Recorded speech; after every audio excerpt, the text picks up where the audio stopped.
Hi, welcome back to Central Line. I'm your host, Dr. Katie Berlin, and I have two guests with me here today. One you will only see if you're watching the YouTube version of this, and trust me, he's worth it.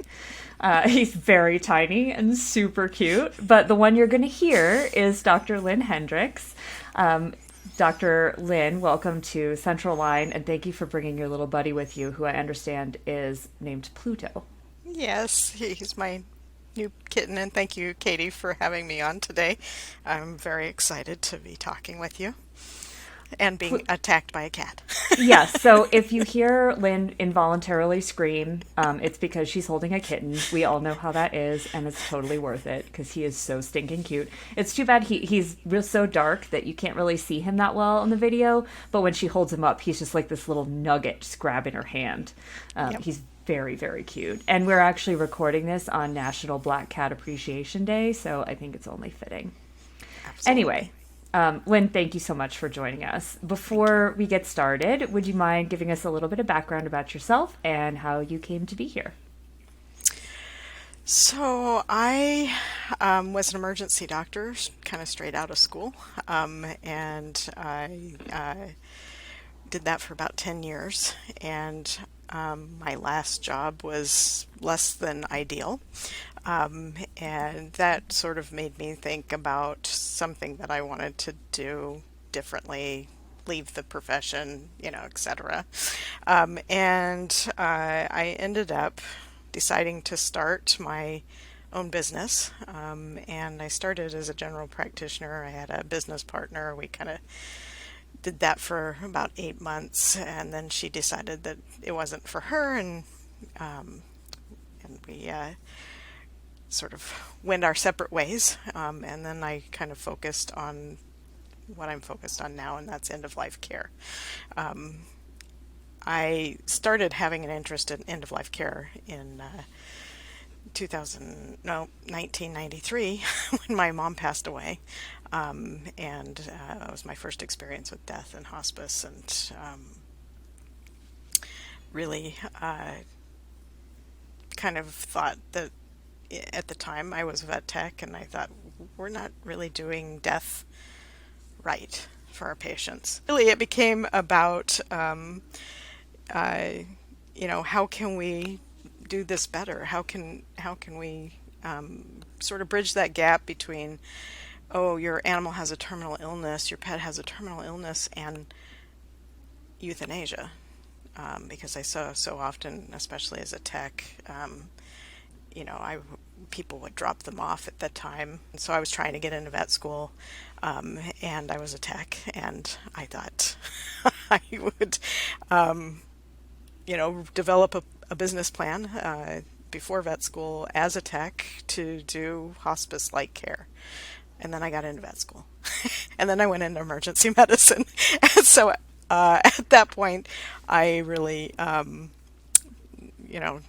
of diverted my attention. And since then, I have, I got involved with the IAAHPC. I was one of the co-authors of guidelines. So you've definitely Besides taking carved out a niche for I yourself definitely. in this industry, and that's great because it's that niche is really growing now, as I It understand. is. It seems like we're paying more and more attention to end of life care, and also people in the industry are starting to realize that it can be a completely different way to use our skills in education. And I love that, anything that we can do to increase that diverse career diversity in the profession, and do right by our patients is good. I, Good idea. for sure, for sure. I mean that that it's that whole bridging the gap of knowledge, the gap of education, and that gap of communication skills around Yeah. end of life care. So, yeah, Yeah. And we are going to be talking about that today a lot because that's why we're speaking today. I really, I want to hear a little bit more about the book you have that's coming out, and also talk about how what you specialize in connects with what we talk about a lot on this podcast, which is how veterinary teams can work together. Little man is very sassy. He has a strong opinion, yes. Yes, he has a little toot there. That's good. Yeah, the tinier they are, man, the angrier that little meow. But I think can learn a lot of lessons from all the work that you've done in end of life and palliative care. But before we do that, I wanted to ask you a question because I would always like to get to know our guests a little bit better. Yeah. If you were a breed of dog or cat, let's Yes. be inclusive here, what breed would you be? So whenever I get this question, I always talk about being a pit bull because I can grab onto something and hang on for dear life, and I don't back down from a fight. So I definitely have that pit bull / velociraptor in me. So you're a mix, pit bull mix. A little bit, but I mean, I also obviously love cats, and as an introvert, I really feel more cat-like than dog-like. I like to hang out at home. I like to nap. Sitting in the sun is great, even if I'm all black, and it's 110 degrees outside because I'm in California, and I have a particular affinity for black cats, obviously. I have two of them. One a teeny beanie bean, and he's about 4 weeks. And the other one is his big brother who hates his guts at this point. For now. Yes. They are both very opinionated little cats, big cats, one little, one big. Though I feel like, even though I might share that with them as well, I am more open-minded maybe than they are. You have a little more life experience under your belt too. That could help. I Yeah, do. and your livelihood depends on being diplomatic sometimes, probably. So For sure. they could just get away with saying whatever they want, which must be a nice gift. But Right. yeah, for those of you listening who aren't watching, Lynn is bottle feeding Pluto right now. This is such a Yes. typical vet moment here. It's like, yeah, we can multitask. It's totally fine. Just bottle feed this kitten. It's like the only time he's going to be quiet, probably. Well, might I go like to that. sleep. And I've met many, many pit bulls who probably wanted less to do with me, but loved being at home and loved their people. And so I Yeah. think you could be introverted and still be a pit bull. For sure. But I love those dogs. So anyway, okay, well, so let's hear about your book. You said you were asked to write a book. When does it come out? Do you know? And what's it about? Is the title of the book is Animal Hospice and Palliative Medicine for the House Call Vet. Veterinarian. It's a really long title, I know. The publisher had some keywords that they wanted for me to use. You got to have the SEO. And then I added palliative medicine because, it wasn't long enough for a title. Oh, he's almost out. Which means he had a good meal. In all seriousness, veterinary palliative medicine has just become my passion. Again, bridging that gap. I really think that it helps bridge a gap between diagnosis and death, like I said before. One of the reasons I wrote it is because so often I hear that, from students and from colleagues that they don't really feel prepared for those conversations coming out of vet school, or for the conversations even out in practice. I'm sure older vets are probably more practiced at it because they've been, they have more life experience, as you say. But really, none of us really had education around end-of-life care. I mean, euthanasia was on-the-job training skill. Yeah. Right? You never got that in vet school, or if you did, it was rare, and you probably weren't in on some of the conversations that the resident or the the faculty member had with the client. And, I know at UC Davis they do education now where they bring in actors and they have some better education around conversations around euthanasia.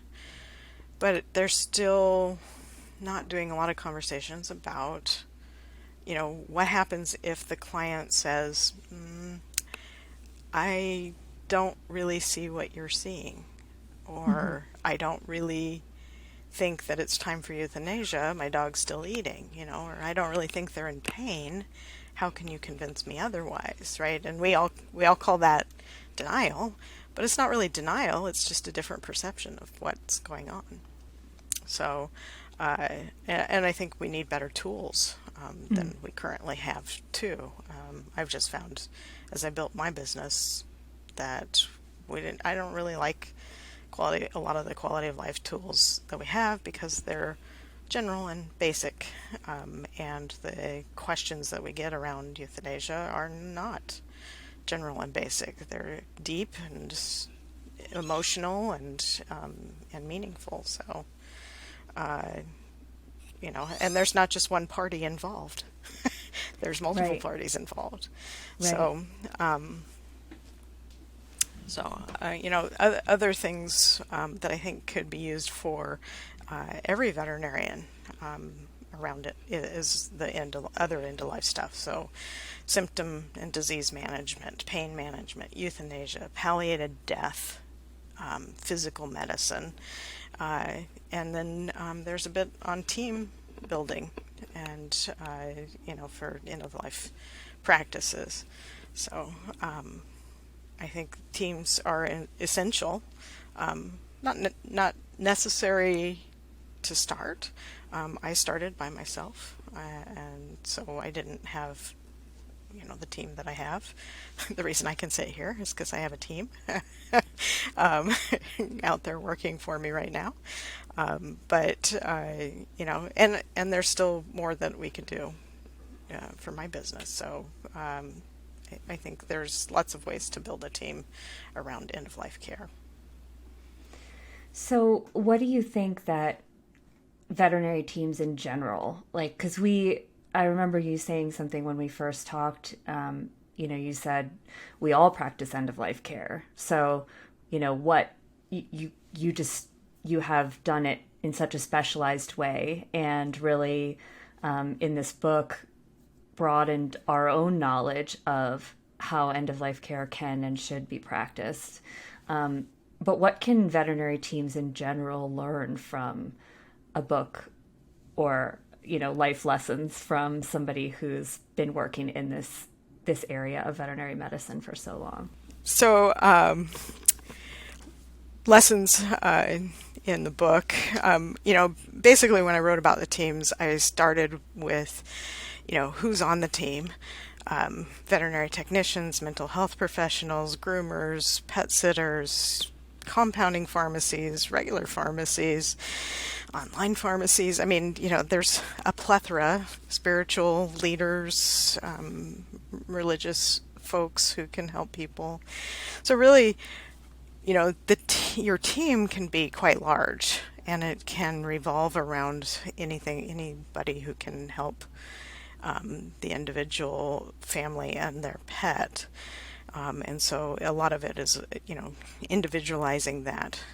Not only that, but, crisis hotlines, pet loss support hotlines, and mental health professionals for those who need additional support in bereavement. And, that's one of the things that we don't really talk about as far as palliative medicine, but there's bereavement after a loss, any loss. But often with animals, it's disenfranchised grief, meaning that we don't have, a lot of support in necessarily our community. That's true. Things like, oh, it's just a dog. Why are you still grieving? It's been 3 days. Those kind of commentary that people often get. And so really it is, building out that team and when I started, that's what I did. I just found people in my community that could help support my clients so that they could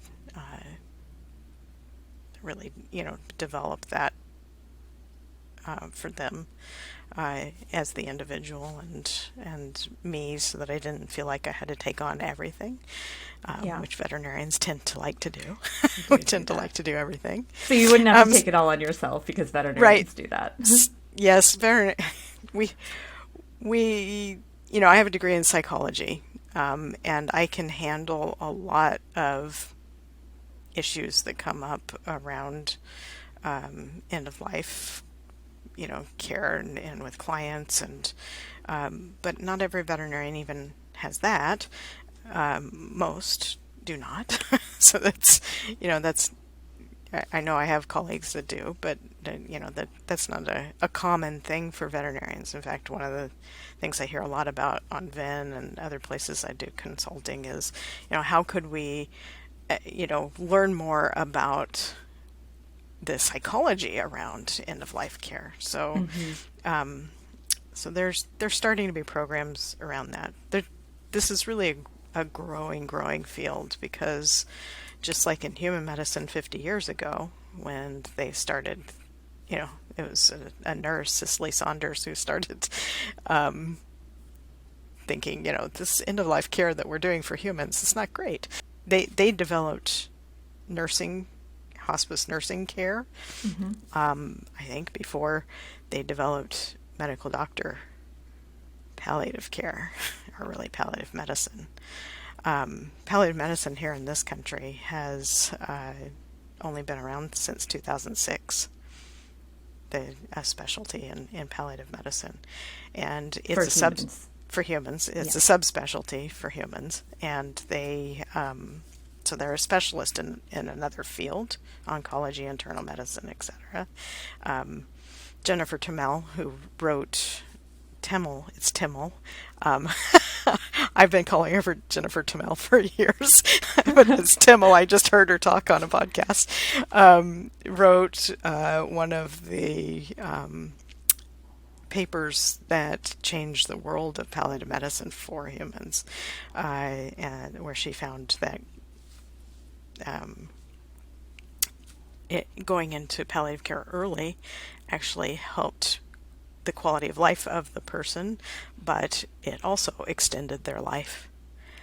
So, which makes sense. I mean, we know stress, influences pain influences stress, and it's a vicious cycle and circle. Really the book for team members can help them, learn some of those skills, or take some of those skills and help them develop those skills a little further to being able to do end-of-life care. There's very little education out there for team members. Right now, there is a certification program for registered veterinary technicians here in the country. And I would recommend, if you're really very passionate about this, to go and look at a human hospice volunteer education, go and develop nursing, look at their nursing education, because I think that's really, you can go to human palliative care conferences and things. So there's a lot more out there, and that's one of the things that I did with this book, was I looked at what are they doing in human medicine, how can we translate that to veterinary medicine. So one of the things that you were talking about at the beginning there was, how the team for you, especially starting out when it was just you, a team didn't mean you and your veterinary technician and your veterinary assistant and your CSR.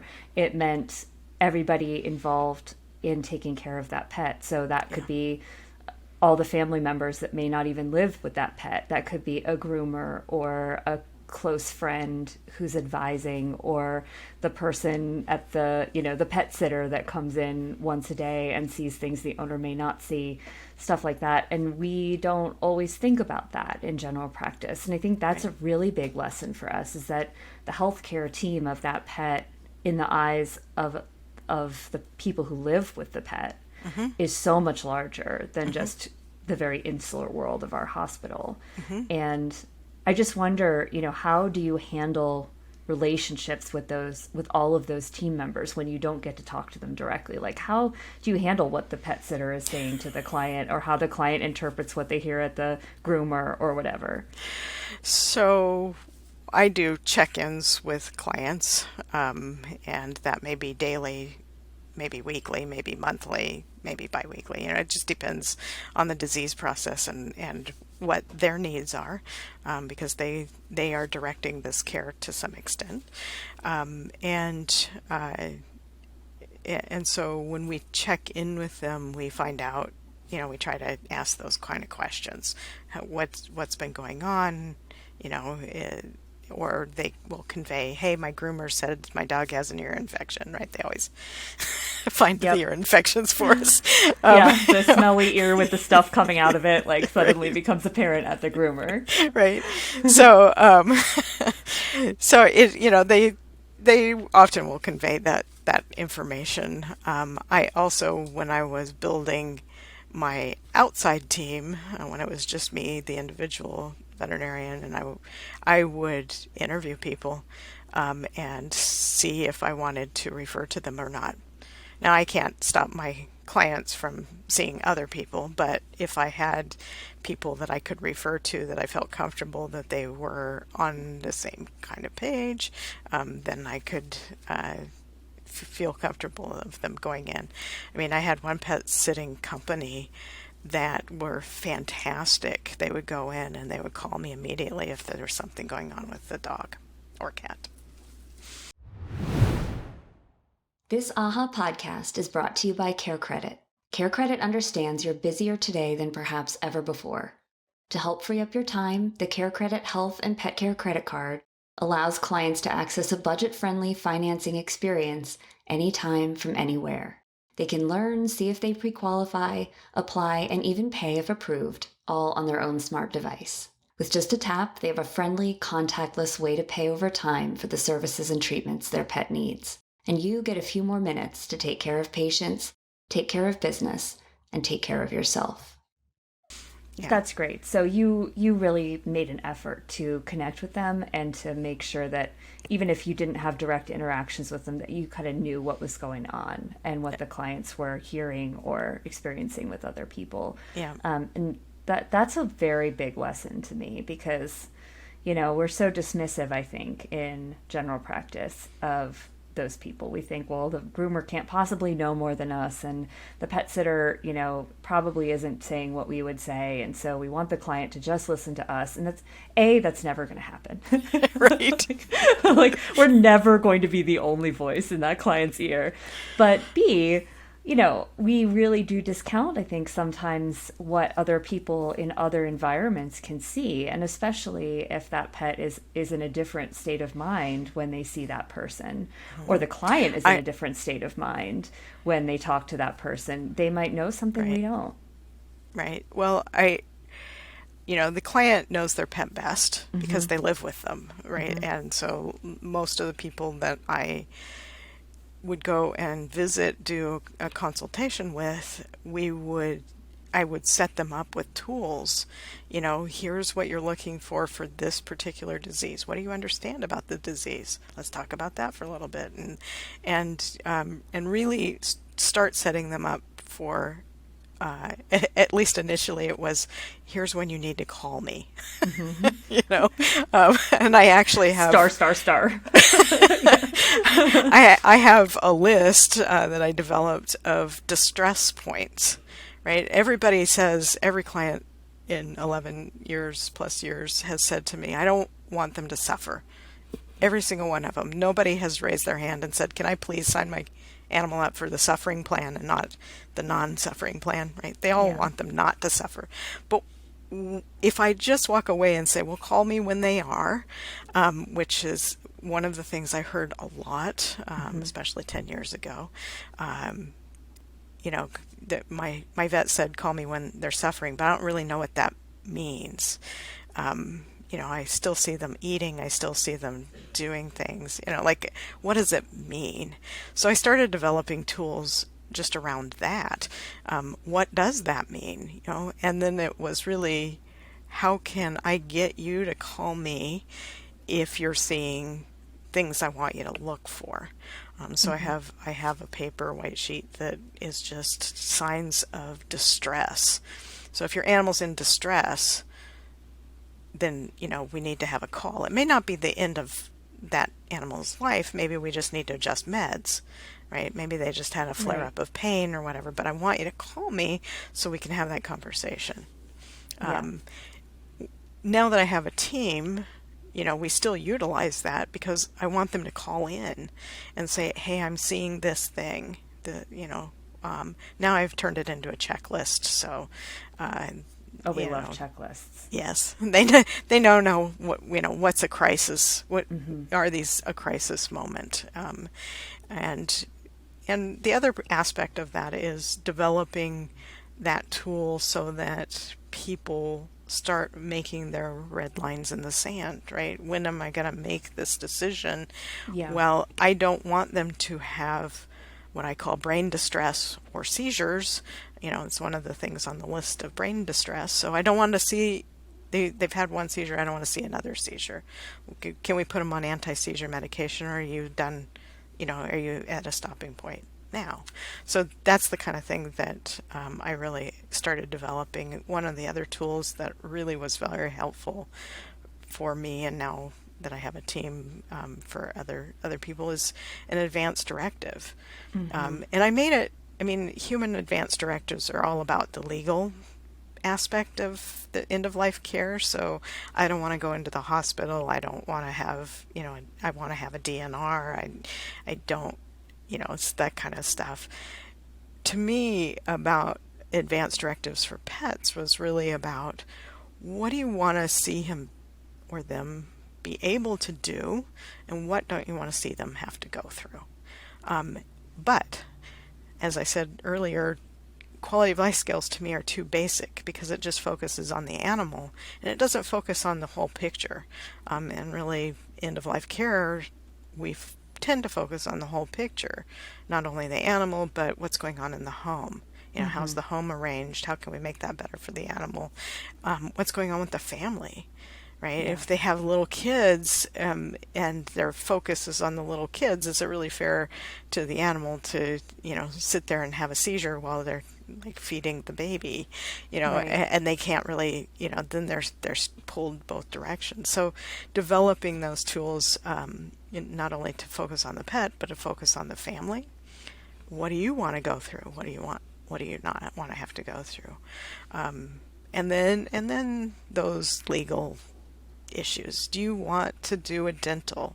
Do you want to do, put them on a ventilator? Do you want to, take them to the hospital and have them do CPR?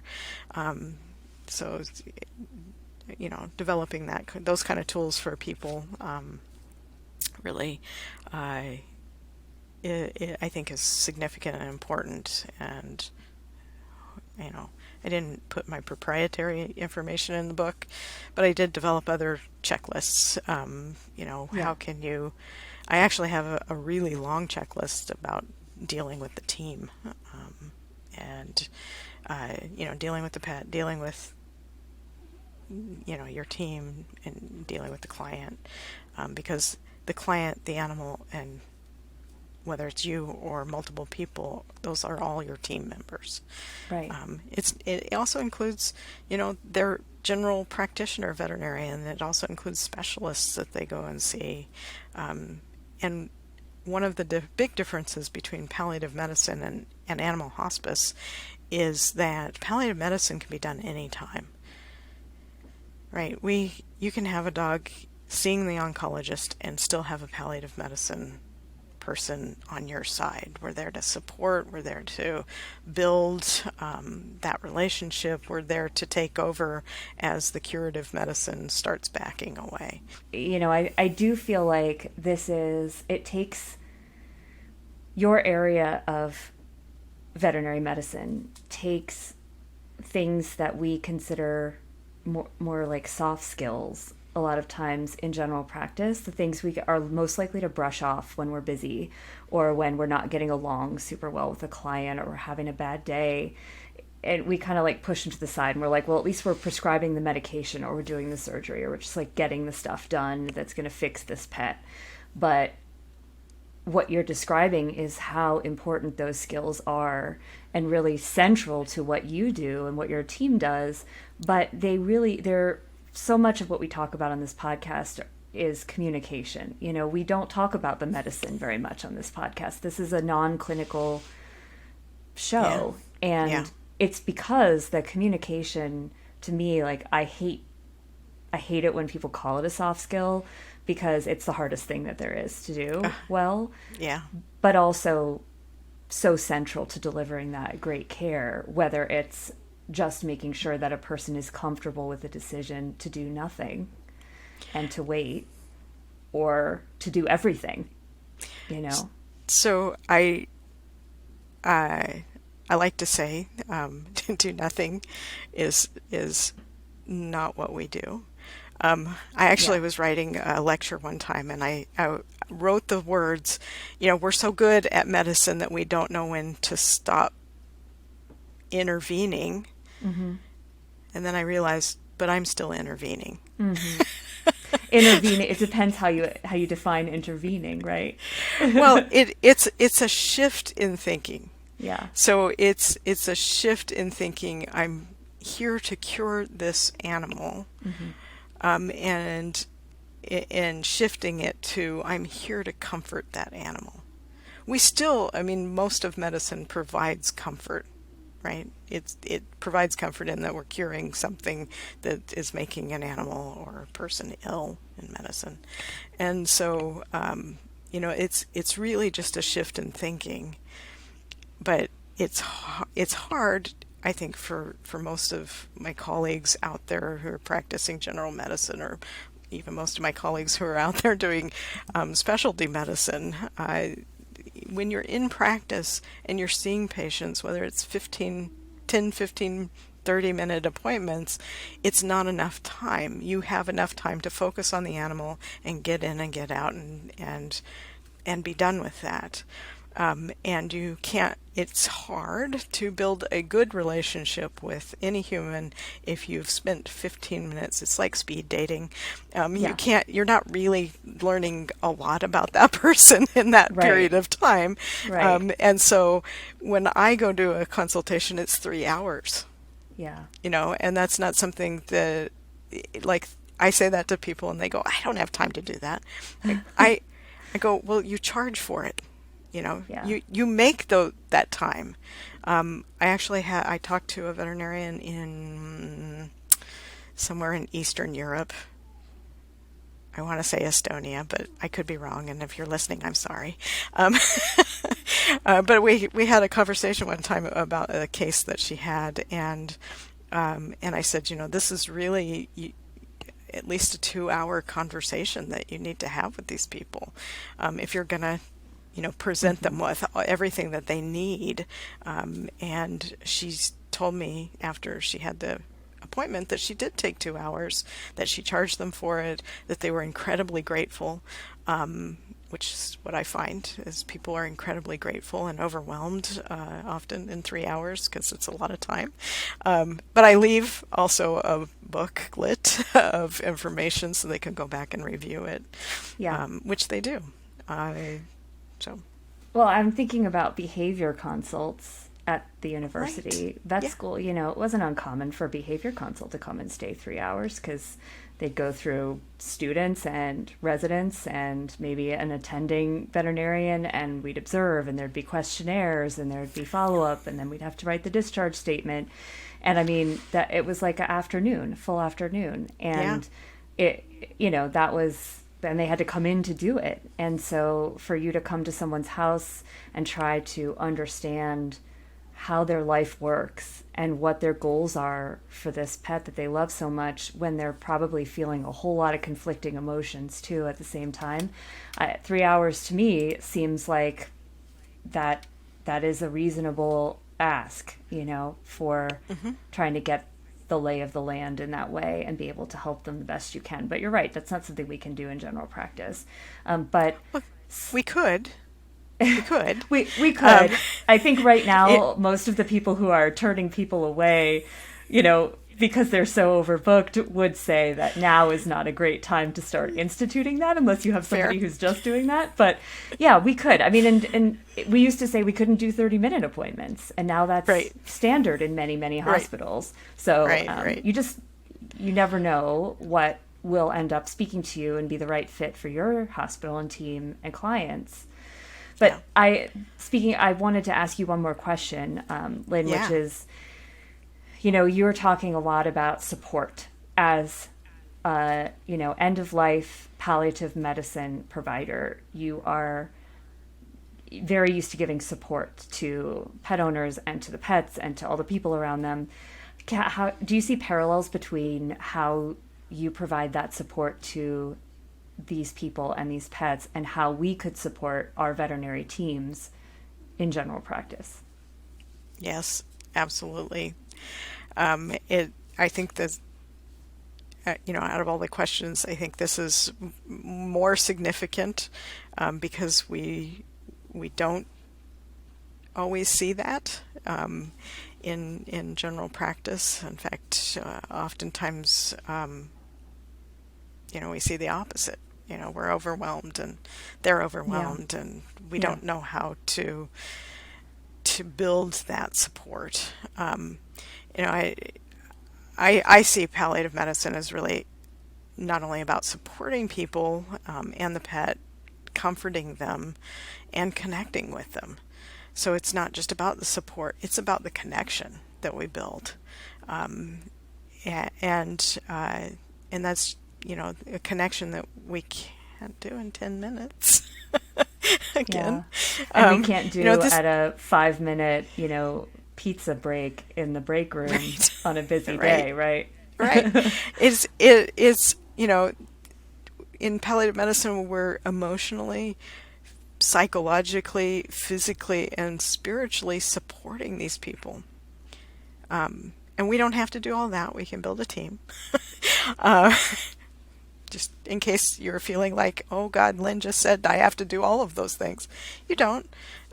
You come at it from who you are and where you're at in the moment, and you build from there.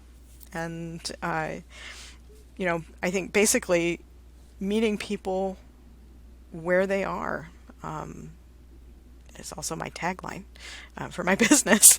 We meet people where they are, and that of course has two meanings, but also meeting them for who they are in the moment. And I think that if we can do that for our team members, that is going to build a team better and stronger than maybe we currently have. So, I think in veterinary medicine we have some unique stressors. We have mental health issues that we're starting to deal with, but, haven't really delved into a lot. We have a system that tends to set us up for being overwhelmed and for failure. We often or sometimes develop into an adversarial relationship with clients and with team members. I feel like, we could take some of that and back off and do better.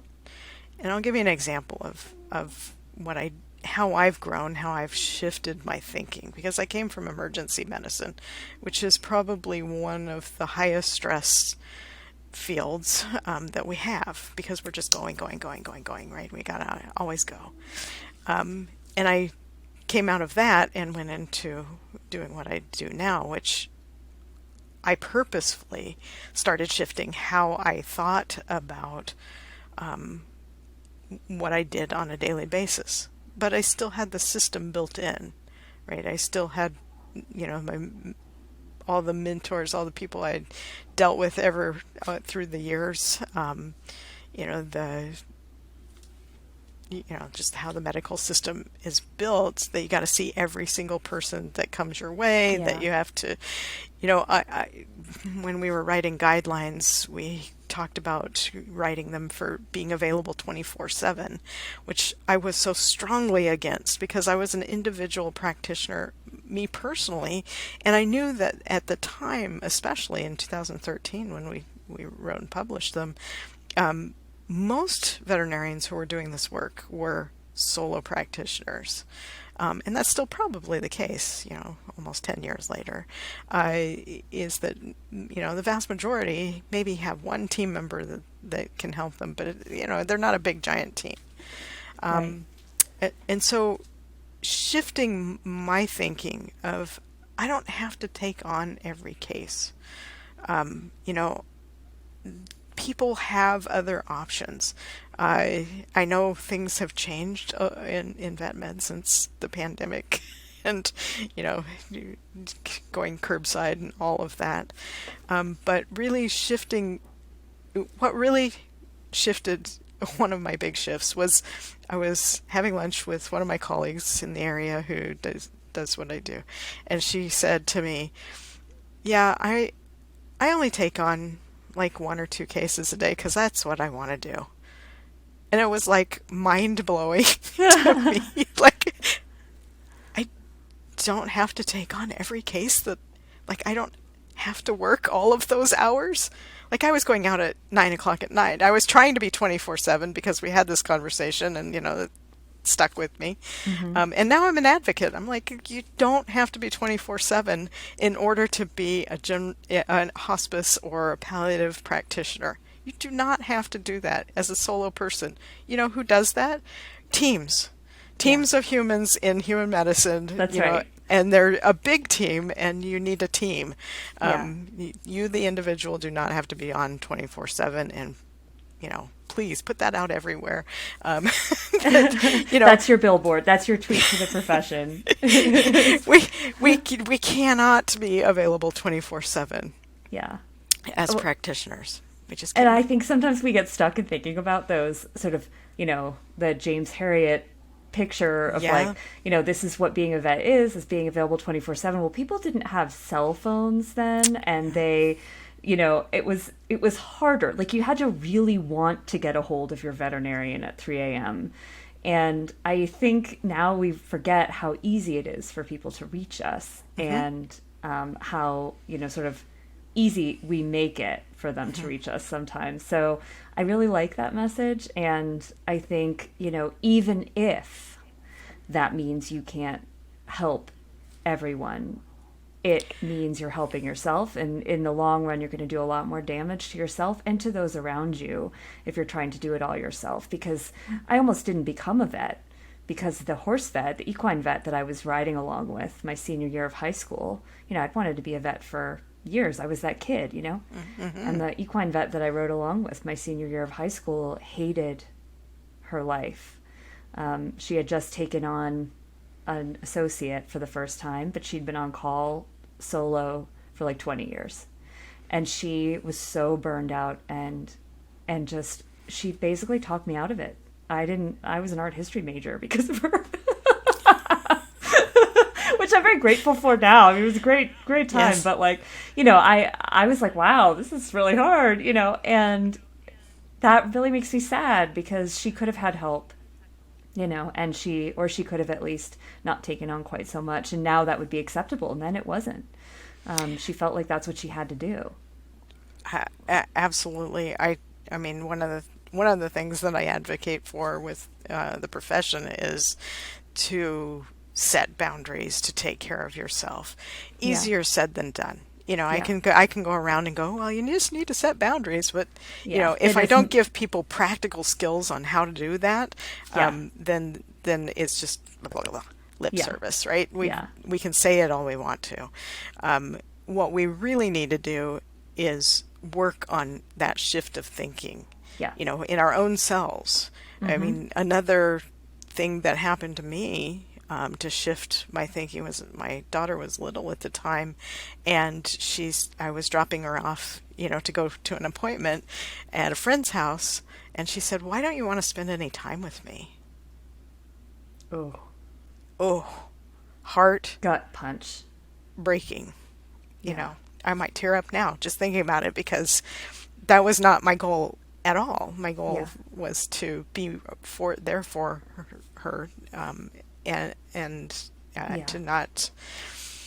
So, I did things for me to start scheduling myself time to be just me.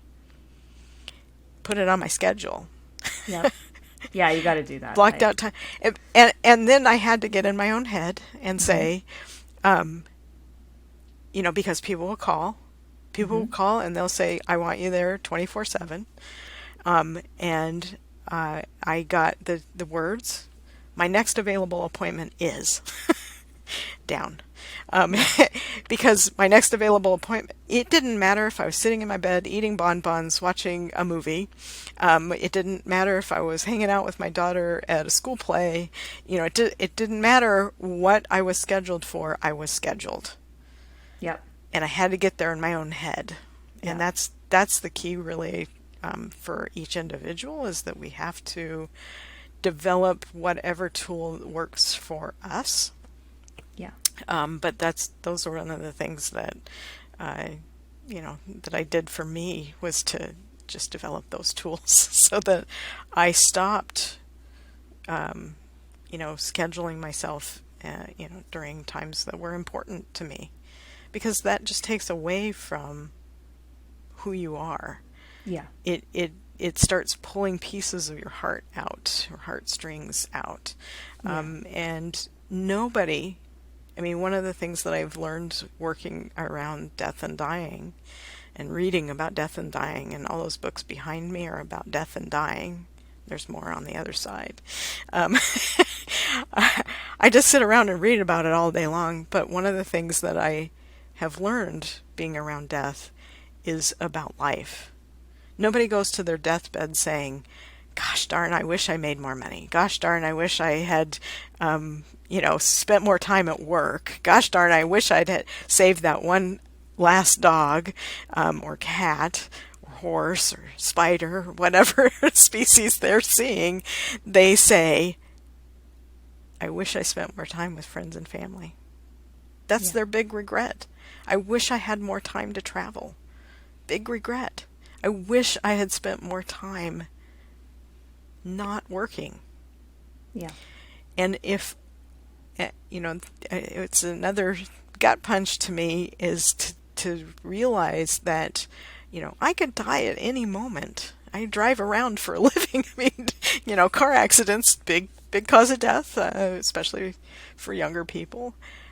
Luckily, knock on wood, I haven't gotten into any problems, but, I could have a heart attack. Things could happen.